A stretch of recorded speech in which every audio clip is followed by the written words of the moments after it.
அனைவருக்கும் வணக்கம். இன்றைக்கி நம்ம சேனலில் ஒரு அழகான அதே சமயம் சுலபமான 6 புள்ளி சிக்கு கோலம் எப்படி போடுறதுன்னு பார்க்கலாம். முதல்ல 6லேருந்து 2 வரை நேர் புள்ளி வச்சுக்கோங்க. இந்த மாதிரி கோலங்களில் புள்ளிகளை தொடாமல் கோலம் போடுறது தான் இதோட அழகே. இது பிகினர்ஸ்க்கு ஏற்ற கோலம். காலையில் எழுந்திரிச்சு அவசரமாக கோலம் போடணும்னு நினைக்கிறவங்களுக்கு இதுதான் பெஸ்ட்டு சாய்ஸ்.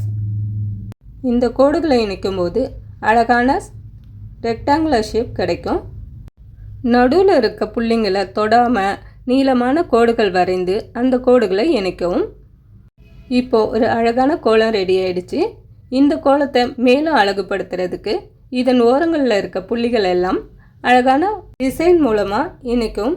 அவ்வளோதான், நம்ம கோலம் ரெடி ஆயிடுச்சு. இந்த வீடியோ உங்களுக்கு பிடிச்சிருந்ததுன்னா மறக்காமல் எஸ்வி ஹோம் சேனலை சப்ஸ்கிரைப் பண்ணுங்கள். தேங்க்யூ.